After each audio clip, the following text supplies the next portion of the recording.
Well, hello, friends. It's Scott from Plot River Keto. If you're new to my channel, welcome. On my channel, you get to come along for the ride on my keto journey. Now, I'm getting back into the habit of actually checking in with you guys once a week, which is my goal, is to check in with you at least once a week in this long form, for lack of a better term, update.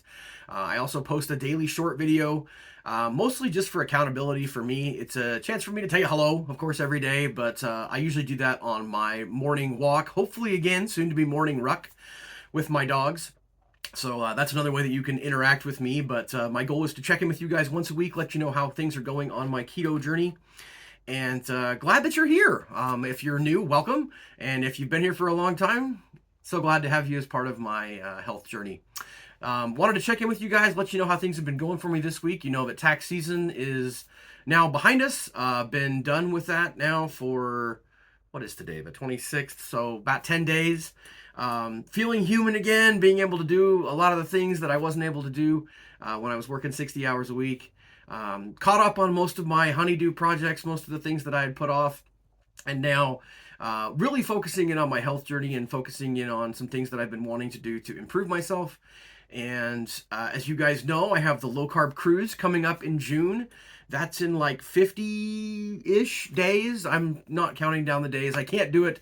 Liz and I can't count anything down until she gets done with school, which will actually be pretty close to the time of the low carb cruise. But that's just kind of how things work. We have kind of an unwritten agreement that it's hard for me to count things down until I'm done with tax season. And then as soon as I'm done with tax season, Liz is coming up on the end of her school year. And so it is hard for her to count down until she gets through school. And this year she has an added bonus. Liz is involved in FCCLA. I don't know if you guys know what that is. I'm going to say the wrong acronym.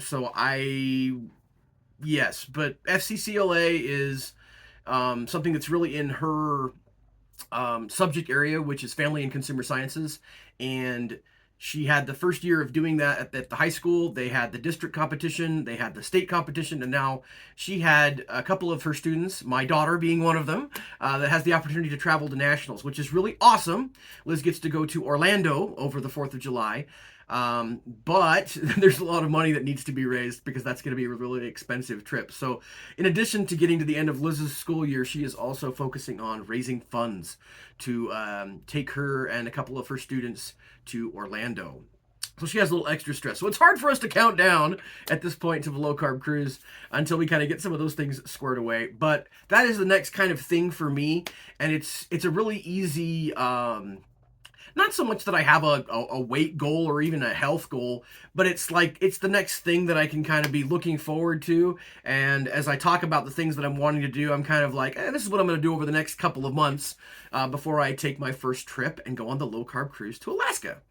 So as you guys know, last week it was, as has happened many times over the years of this health journey, it was kind of a start over at the end of tax season, and the things that I wanted to focus on were getting movement in. And as far as my nutrition goes, I was focusing on not eating after dinner. And I know that sounds kind of like a really simple thing, but it made a huge difference for me. So to cut through any of the how did the week go? The week went great. I was successful in not eating after dinner every single day this week, and I felt wonderful. And it's funny because that was really the only thing that I talked about from a nutrition perspective. And I think that I might have mentioned related to like not eating after dinner is trying to like get away from snacking, which, as you guys know, any of you who've been on this journey with me for the last few years know that that's a real issue for me.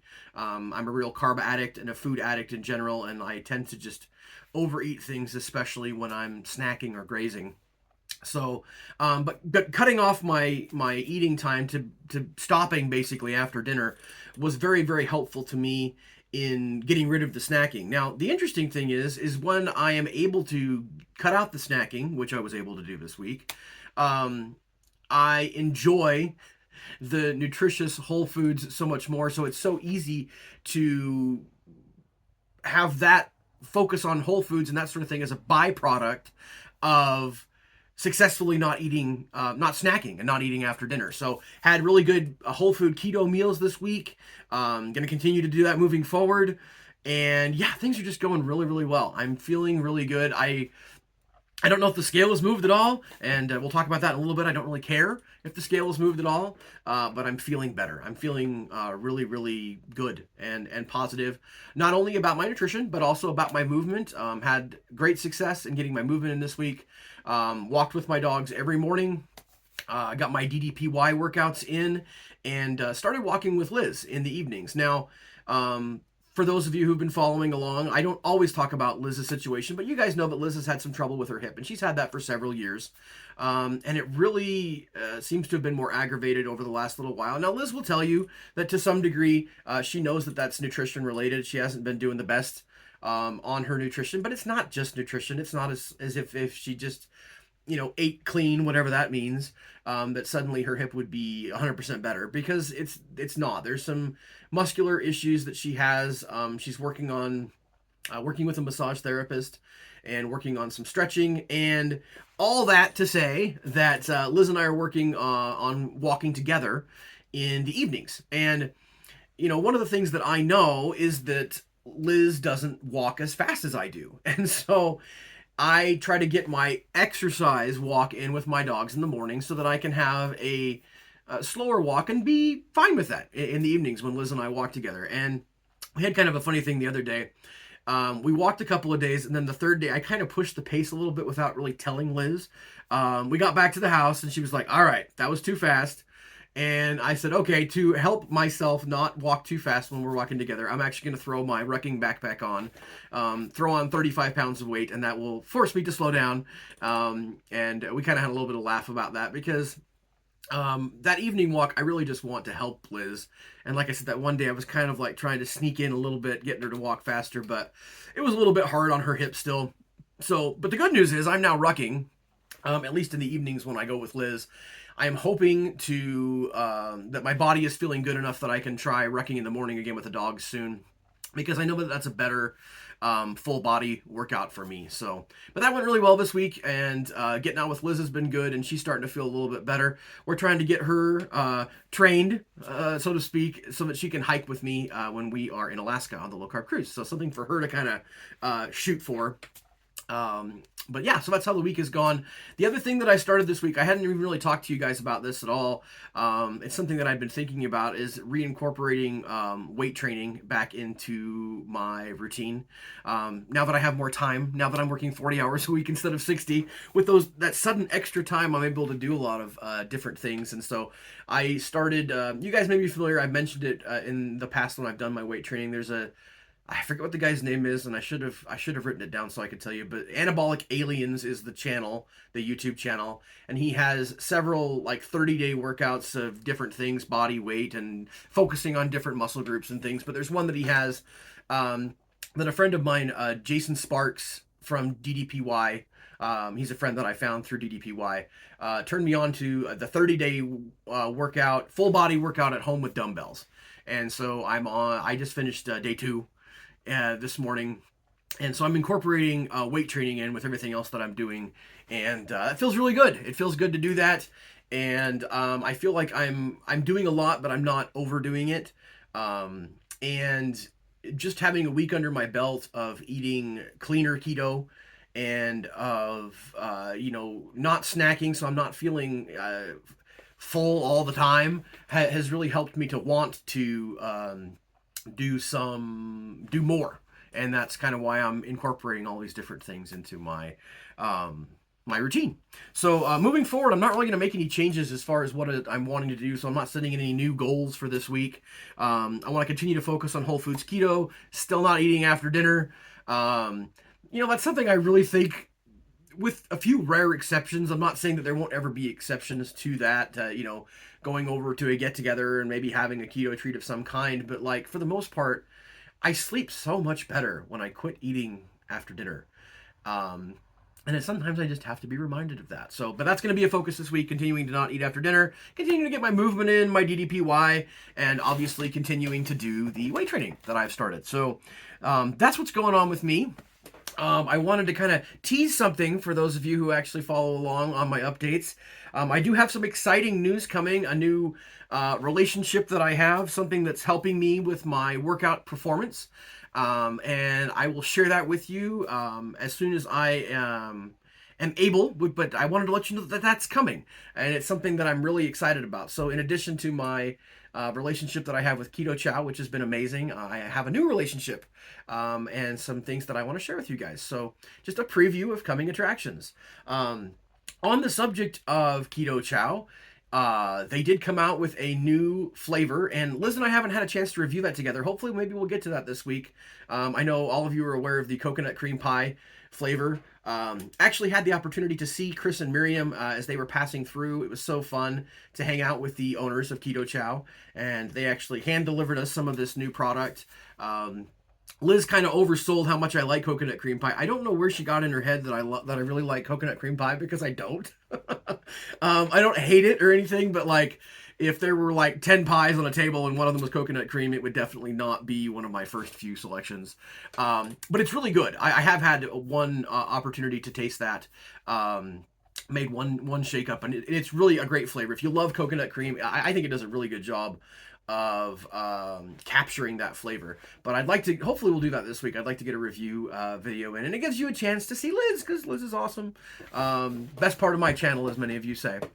But so yeah, but I wanted to tell you guys about the new opportunity that I have in addition to Keto Chow, and I will let the cat out of the bag and share what that is very soon, as some things are coming in the mail to me. So there you go. What I wanted to talk about today, oh my goodness, this is going to be a long video. I'm looking at how long we already are. But there's a couple things that I wanted to share with you guys that I've been thinking about this week. And one of them, I'm just going to kind of introduce it. It's kind of funny. I played football in high school. And for those of you who've played competitive team sports, you might have heard this before. Somebody says, are you hurt or are you injured? Because if you're hurt, you can still play, and if you're injured, then you can't. That's kind of a meathead thing, you know, and I think it's a little bit maybe extreme. But there's maybe a better version of that. In my DDPY workouts, Diamond Dallas Page, one of the things that he said in one of the workouts, there's a stretch workout that I do, and he says, is it uncomfortable? Uncomfortable is breaking up scar tissue. If it hurts, that's called pain. Don't do it. So I wanted to talk about the difference between uncomfortable and hurt, or uncomfortable and pain, because I think that sometimes we as a society have kind of swung from the, you know, your leg is broken, rub some dirt into it, to we should never ever be uncomfortable. And I don't think that if your leg is broken, you should rub dirt into it and walk it off. But I also don't think that we should never be uncomfortable. And so that's one of the things that I wanted to talk about a little bit this week, about being a little uncomfortable is breaking up scar tissue if you're stretching. Could be breaking up metaphorical scar tissue if you're trying to change your habits.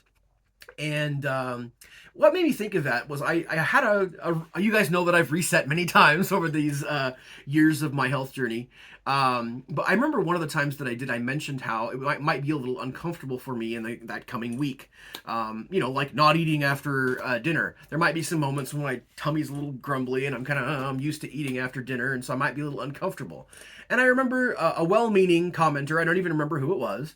And if it's you, I'm not calling you out, so if you think about it, it's okay.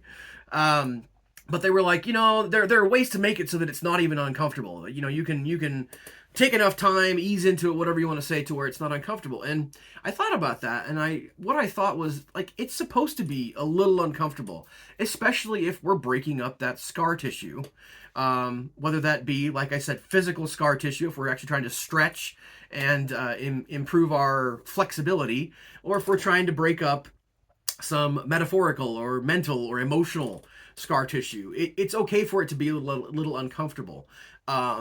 Having said that, we don't want to have that where it hurts, where we're causing ourselves pain, where we're doing a serious detriment to ourselves. And for each and every one of us, guys, I think it's important to find that happy medium, and that's not always easy.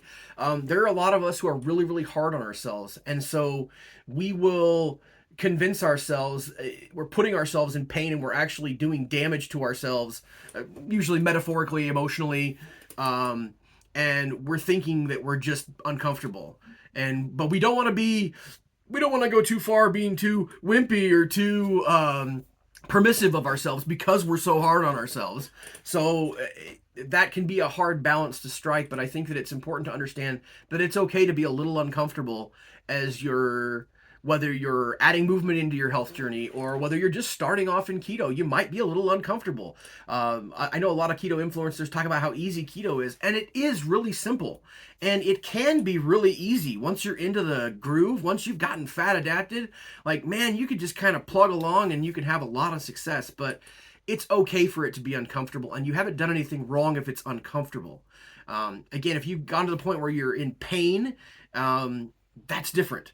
And it is a little hard to find that balance, but that's just one thing that I wanted to share with you guys this week.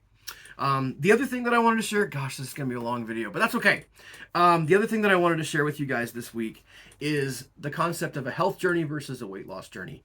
And I know that that's kind of a moving target, a kind of a floating thing, but there have been many, many times for me over the last 4 years that I've been doing this, that this has been strictly a weight loss journey instead of a health journey. Now, I've always used the right words because we know that weight loss journey is health journey. Oh, it sounds so much better. That's the right words. I'm good with words, and words are important. We want to use the right words, but sometimes I've used the right words but been doing not the right thing.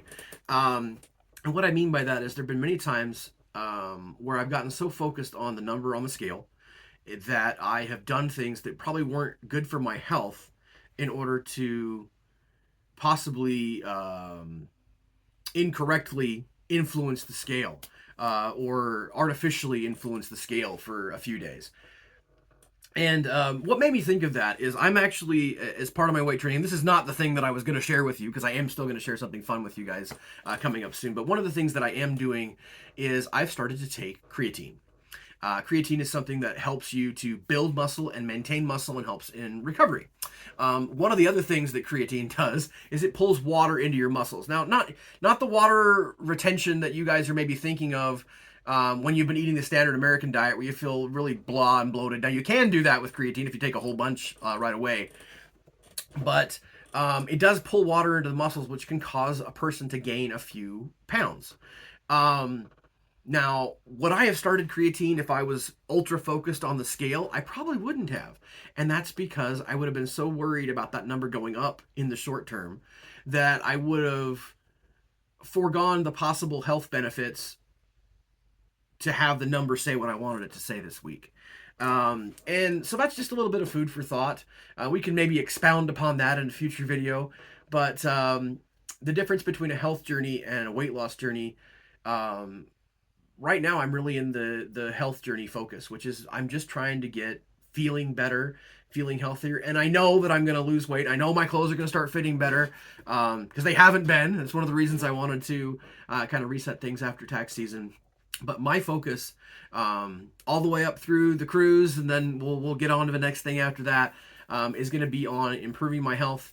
And that's why I didn't hesitate when I kind of looked into and did some research on creatine and thought and found that it would be something that would be helpful for me. And it can help on a weight loss journey, but really helping on building muscle and maintaining muscle, which is really important for a person's overall health. And I didn't hesitate with that. And I didn't hesitate with that because my focus is on my health right now and not on the scale. So yeah, that's what I wanted to leave you guys with today. Apologize that the video update is a little longer than it has been the last little while. But if you made it this far, thank you. Thank you for being a part of my health journey. Thank you for being along for the ride on my keto journey, as I say. Day by day, keep calm and keto on, my friends, and we'll check in with you again soon.